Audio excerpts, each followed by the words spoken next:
Lo mdlalo walamaqembu sewenza abaqeqeshi balamaqembu Siad Ramovich noRulani Mokwena babe yinkukhu nempaka. Umhleli wephephandaba elitholakala ku-internet iFarPost, uMthokozisi Dube, uthi lona umdlalo wamagqubu. I-rivalry kaRulani nayu-Siad Ramovich. And you'll remember ukuthi recently they played and iSundowns ibashaye TS Galaxy 3-0, you know, and uRamovich uye wakhuluma afterwards, even said statements like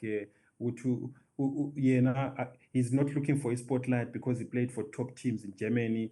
The other coach maybe udlala ibadminton ekhuluma ngoRulani. uDube uthi akukho ukuthandabuza, uRulani Mokwena kumfanele ukuba umqeqeshi wesizini. For me, there's no argument. I think uRulani has done very well with the Sundowns. I understand Mabethi Steve Barker because he has done very well with a very small budget. Stellenbosch having lost some players, key players, okay.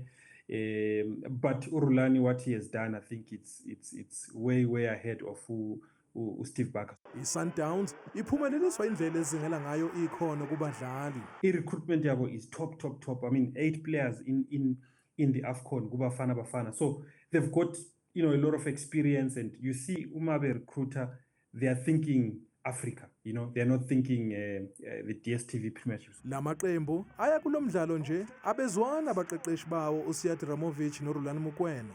Njengoba emidlalweni wakwamuva uRulani wasola uRamovich ngokuyalela umdlali wakhe ukuthi abuyise izinduku zokulimaza uBongani Zungu owakhishwa ngohlaka emidlalweni. Lo mdlalo uzoba sembombela kusasa ngokugamanxa kwehola lesikhombisa kusihlwa.